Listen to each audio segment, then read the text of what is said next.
Welcome to the family, darlings. If you've ever had your heart broken by someone who didn't deserve you, pull up a chair, because revenge is a dish best served with a side of unexpected royalty.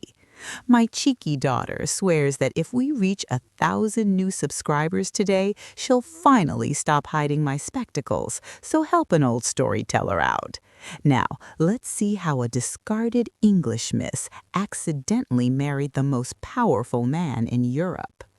After her fiancé traded her for a shipping heiress, she married a reclusive Grand Duke, unaware he secretly commanded half the continent's armies. The sound of the quill scratching parchment shouldn't have been so loud, but in the hushed silence of the Almack's card room, Delphine heard every stroke as Benedict Lidney signed her future away. She had slipped in quietly to fetch Ben's forgotten gloves, hoping to steal a moment with him. Instead, she stood frozen behind a cold marble pillar, watching her fiancé sit across from Clarissa Beaumont and her formidable father. Between them lay a betrothal contract, and Delphine's name struck through in brutal black ink. "The alliance is sealed, Lidney," Mr. Beaumont declared. £100,000 to clear your debts. In exchange, you marry my daughter, someone with actual fortune and influence. Delphine waited for Ben to refuse, to remember their 4 seasons of courtship. He signed without a tremor. "And Miss Haverford?" then asked, though his voice was hollow. Clarissa's laugh was crystalline and cruel. "Oh, give her a modest settlement. Gentlefolk of her sort always land on their feet. She would never have shone in our world anyway." Delphine's chest tightened, but she refused to let them see her cry. She turned to flee before she shattered completely and walked straight into an immovable wall of black cloth and gold braid. Strong, gloved hands steadied her. She looked up into the face of a man every hostess in London whispered about, but few dared approach. Tall, with silver sweeping through his dark hair and a uniform laden with foreign orders. His face was stern, his blue-gray eyes seeing straight through her facade. "Leaving so early, Miss Haverford?" His deep, accented voice was low, controlled, and dangerous. Who are you?" she stammered. "Grand Duke Otto von Reichenau." He glanced at the card room she had just fled, a knowing glint in his eyes. "And I have a proposition that may interest you." Little did Delphine know, the man offering her salvation wasn't just a visiting noble, he was the shadow ruler of an empire, wielding unseen influence over half the courts in Europe, and he had just chosen her. But what did the Grand Duke truly want from a discarded English miss, and would Delphine's heart survive discovering the truth? If you want to find out how Delphine turns the tables on those who scorned her, hit that subscribe button now. Don't miss Chapter 1. Tell me in the comments, would you trust the mysterious Duke? Let's find out together. "Miss Haverford," the Grand Duke said, his voice a low rumble that vibrated through the floorboards beneath her satin slippers. "Tears will not rewrite that contract, but a signature on a different parchment might." Delphine blinked, forcing the mist from her eyes.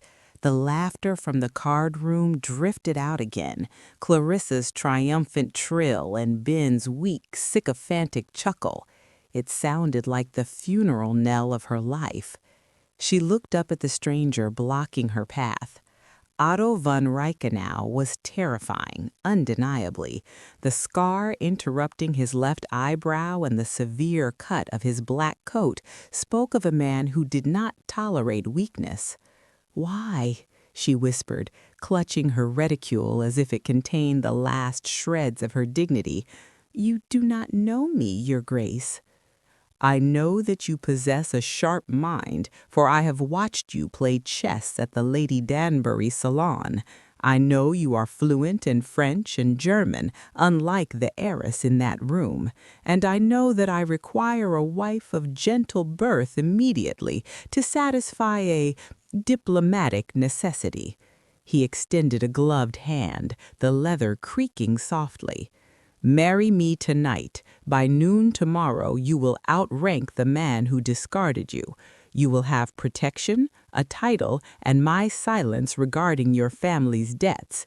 I ask only for your loyalty." Delphine glanced back one last time. Through the gap in the curtains, she saw Ben kiss Clarissa's hand, the same hand that had just bought him. A cold, hard resolve crystallized in her chest, replacing the heartbreak. "I accept," she said, placing her trembling fingers into his palm. The next few hours passed in a fever dream of fog and urgency.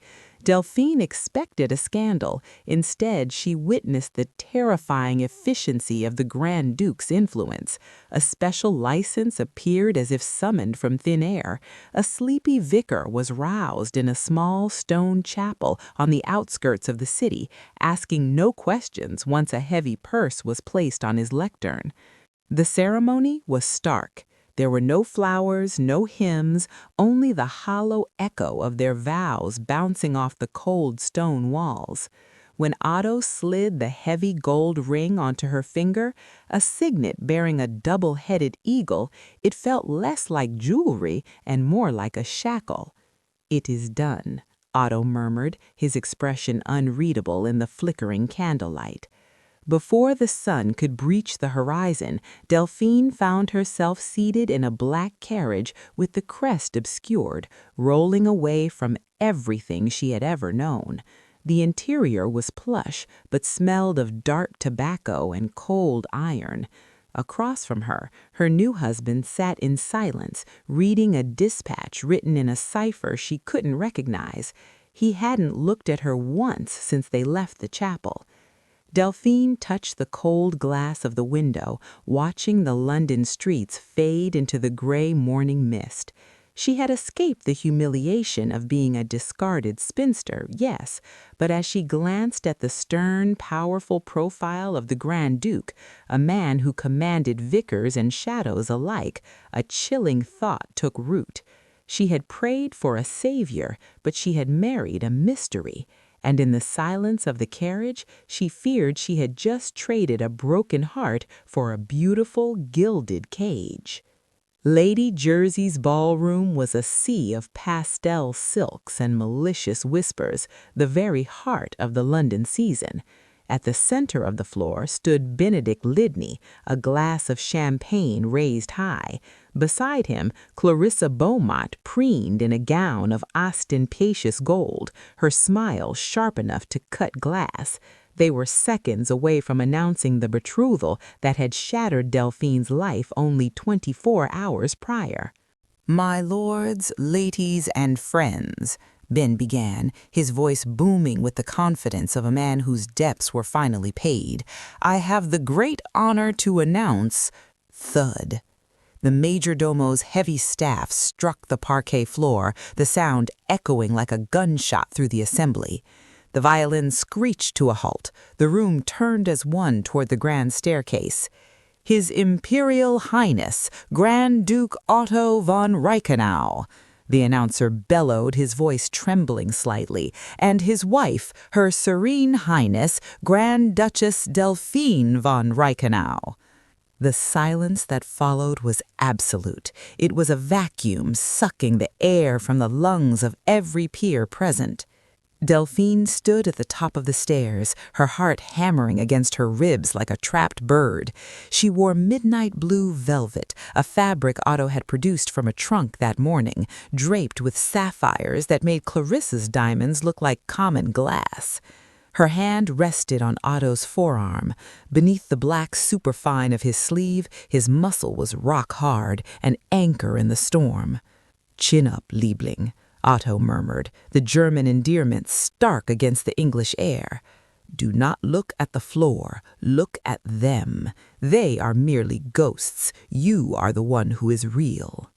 They descended. Every step was a victory. The crowd parted like the Red Sea, eyes wide, fans frozen mid-flutter. Delphine didn't look at the crowd, she looked at Ben. His face had drained of color, leaving him pasty and gray. The champagne glass in his hand tilted dangerously.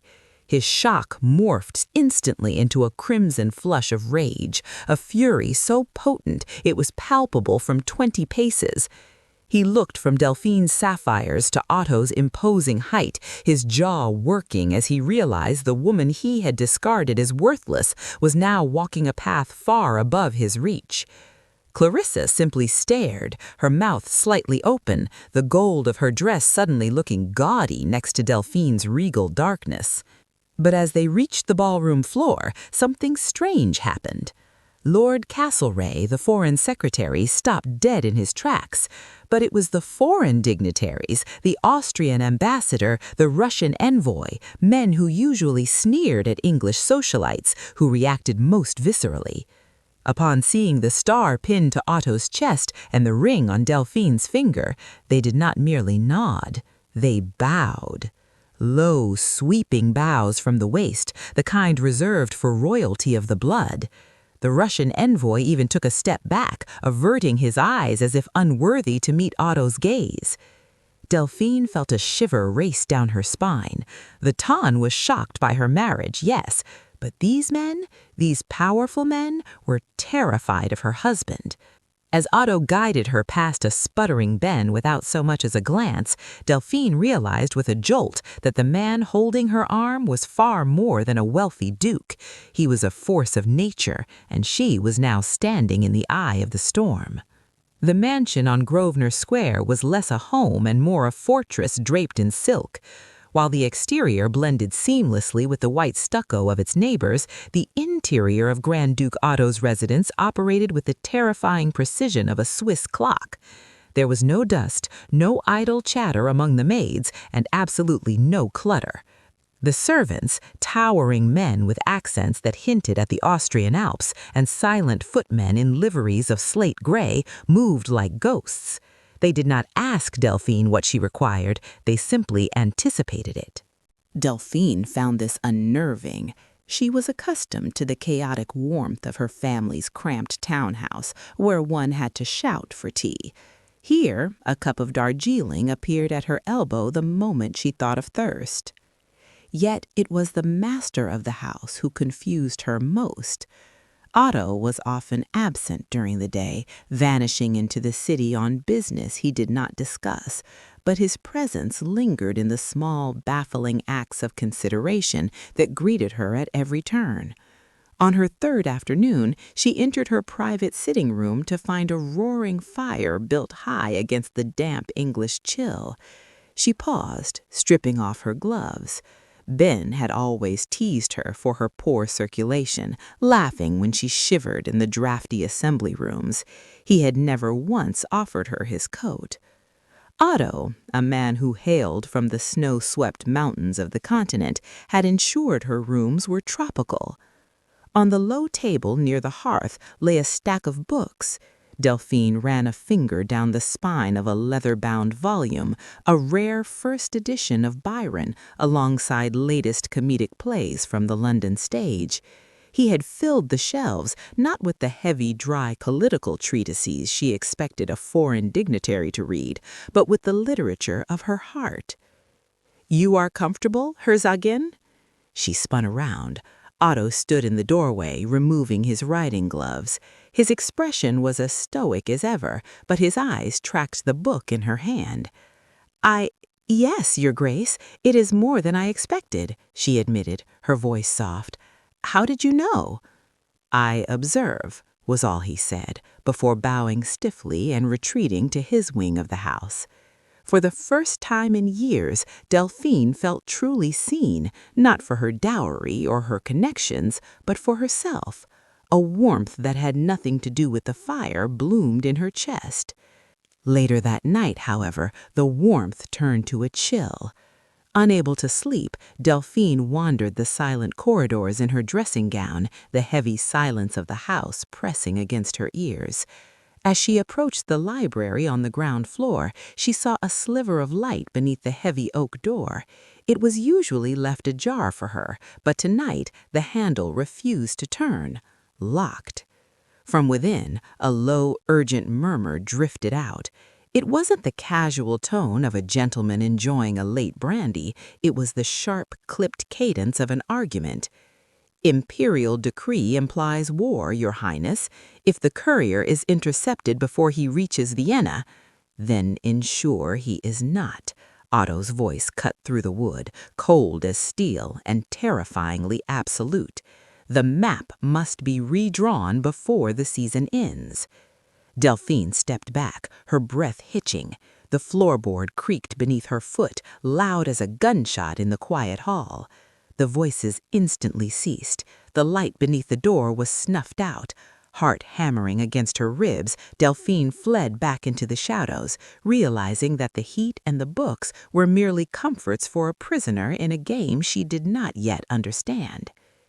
The heavy oak door that had been barred against her the previous night now stood slightly ajar, a silent invitation into the belly of the beast. Delphine hesitated only a moment before pushing it open. She expected a gentleman's study, rows of hunting prints, perhaps a decanter of brandy. What she found was a command center. The walls were lined not with portraits, but with immense detailed maps of the continent. Red pins pierced the parchment like drops of blood, marking territories from Vienna to St. Petersburg. The desk was a chaotic sea of correspondence, sealed with wax crests she recognized from the history books, the double-headed eagle of Austria, the lion of Prussia, and symbols of principalities she couldn't name. "You were listening last night." Otto's voice came from the shadows near the window. He did not turn around. "I was," Delphine admitted, stepping fully into the room. "And I saw enough to know that a simple Grand Duke does not receive letters from the Tsar." Otto turned then. He looked tired, the lines of his face etched deep by a burden she was only just beginning to comprehend. He walked to the desk and slid a heavy document toward her.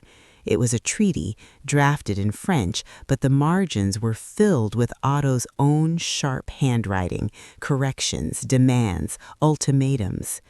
"I do not merely hold a title, Delphine," he said quietly. "My family's lands are the keystone of the Confederation. If I move, the empire shifts. If I fall, Europe bleeds." He looked at her, his blue-gray eyes burning with intensity. "I possess armies, gold, and spies in every court on the continent, but here, in London, I am blind." Delphine ran her fingers over the heavy parchment. "And that is why you married me?" "I watched you for 3 seasons," Otto replied, stepping closer. "I saw how you managed your father's creditors with a smile. I saw you navigate the treacherous currents of Almax with no fortune to shield you. You possess a weapon I lack, a subtle English mind." He paused, his voice dropping to a rough whisper.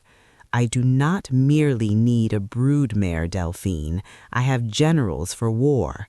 I need a partner for peace." Darlings, if this revelation gives you delicious chills, imagine missing what comes next. Hit subscribe now so you never do. And if you truly won't, come confess in the comments why you'd leave Delphine's fate hanging. Delphine looked from the map, a sprawl of power that terrified the strongest men in Europe, to the man standing before her. Ben had wanted her silence and her submission. Otto was offering her the world, provided she had the courage to help him hold it. She felt the fear inside her wither, replaced by a thrill of ambition she had suppressed for her entire life. She met his gaze, lifting her chin. "If you are to navigate the Prince Regent's court, Your Grace," she said, her voice steady, "you will need to change your strategy regarding the Foreign Secretary, and I know exactly where to begin." A slow, genuine smile broke across Otto's face, transforming him from a statue into a man. "Then show me, my wife." Clarissa Beaumont had played her hand early, whispering to the patronesses of Almack's that the Grand Duke's hasty marriage was not recognized by English law, ensuring Delphine's name was omitted from the guest list for the Queen's drawing room. It was a petty, bureaucratic exclusion designed to shame. It failed spectacularly. Delphine did not beg for an invitation. She simply arrived at the palace gates in a carriage bearing the diplomatic crest of the Holy Roman Empire, an escort of hussars at her side. When the Lord Chamberlain hesitated, Delphine produced a letter Otto had dictated, a subtle reminder of the trade agreements currently pending between his principalities and the crown. The doors did not just open, they were flung wide. But the true victory came later that evening at Lord Castlereagh's political salon. Benedict Lidney was holding court near the fireplace, pontificating loudly on the impossibility of the new trade tariffs. "The continent is in chaos," Ben declared, swirling his brandy. "There is no stability in the German states. Investing there now would be folly." "On the contrary," Delphine's voice cut through the murmur of the crowd, clear and composed. The room fell silent. Clarissa, clutching Ben's arm, sneered.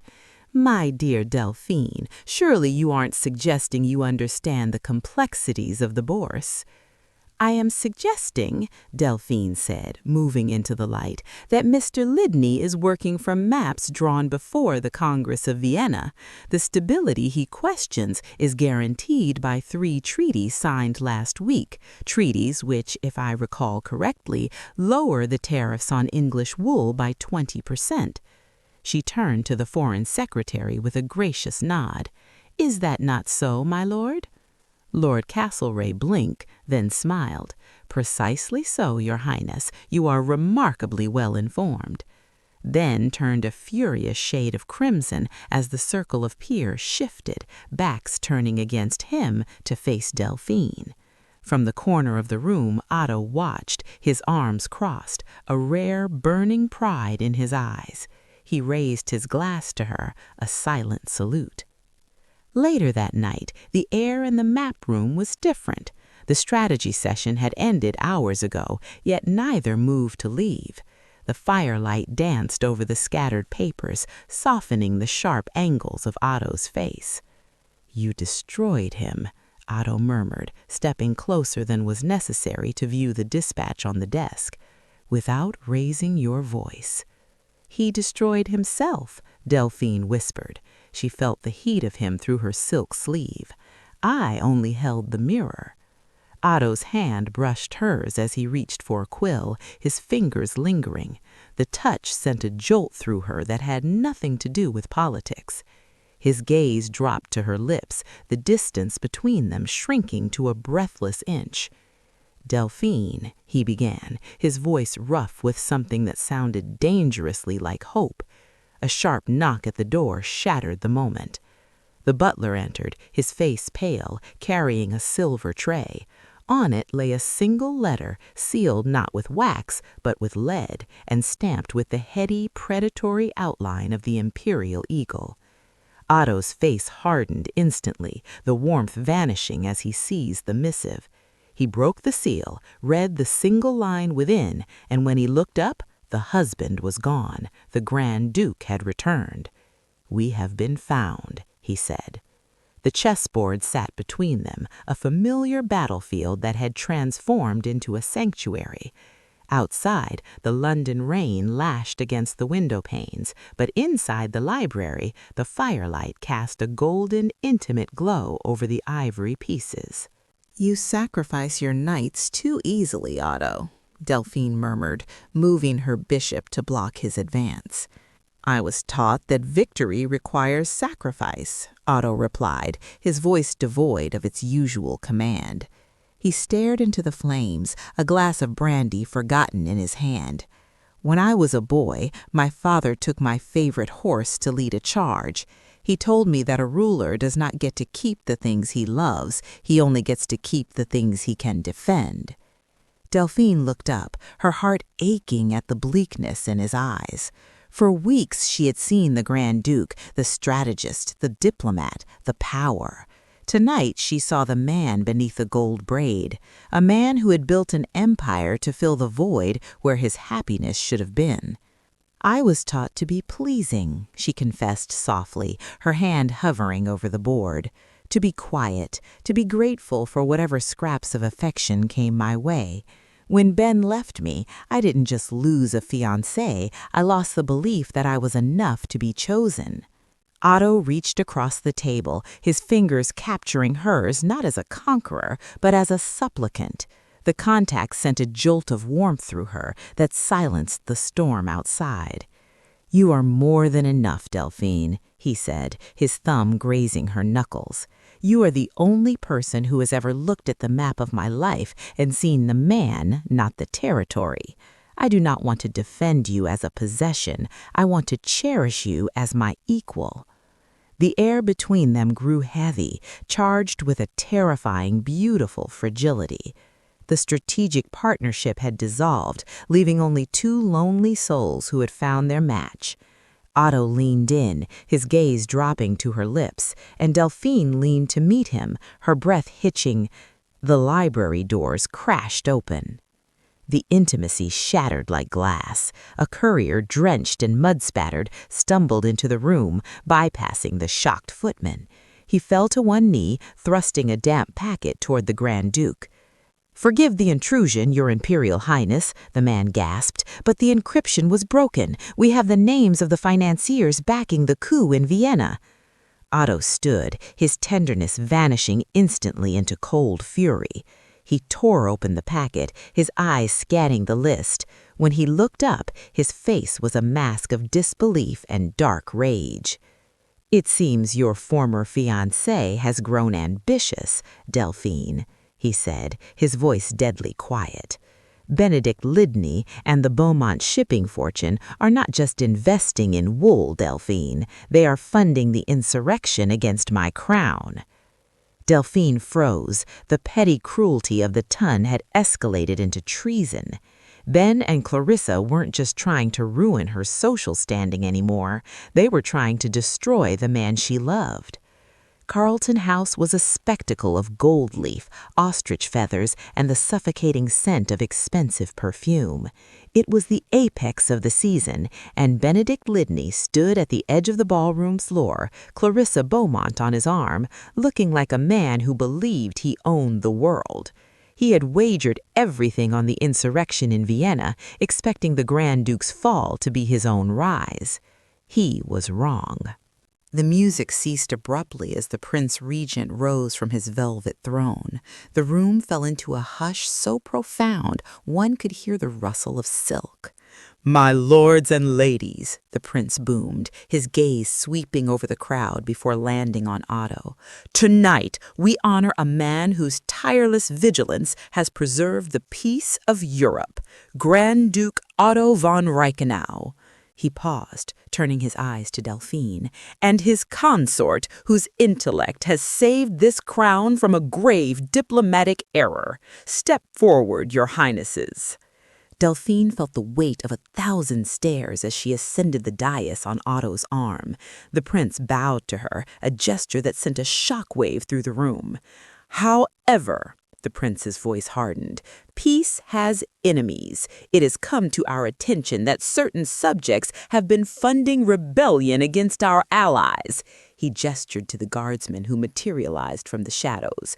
"Mr. Lidney, Miss Beaumont, your assets have been frozen pending an investigation into treason." Clarissa shrieked as the guard seized Ben's arms. The color drained from Ben's face, his arrogance crumbling into terror as the man he had betrayed looked down from the dais with pitiless, icy calm. As they were dragged from the hall, the silence broke into thunderous applause, not for the fallen, but for the victors. Amid the chaos of adoration, Otto slipped his hand into Delphine's and pulled her behind a heavy velvet curtain. In the sudden quiet, the Grand Duke vanished, leaving only a man trembling with emotion.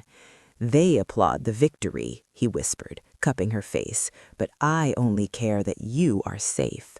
I love you, Delphine, not for your mind, not for your strategy, but for the heart that beat for me when I was nothing but a stranger in the dark." He kissed her then, a desperate, searing seal on their partnership that promised a lifetime of passion. If this triumphant moment makes your heart soar, don't risk missing the next story that could do the same. Subscribe now before doubt creeps in. And if you truly cannot, please come tell me in the comments why you deny yourself more joy like this. Epilogue. The night air over London was crisp, carrying the scent of rain and smoke, but on the balcony, Delphine felt only warmth. She leaned against the stone balustrade, Otto's arm wrapped securely around her waist. Below them, the city slept, unaware that its fate had been decided in a ballroom. "Are you ready, Liebling?" Otto asked, looking not at the view, but at her. Delphine smiled, resting her head against his shoulder. She was no longer the discarded girl hiding behind a pillar. She was a grand duchess, a strategist, and the beloved of an empire. "For whatever comes next?" she asked, covering his hand with hers. "Always."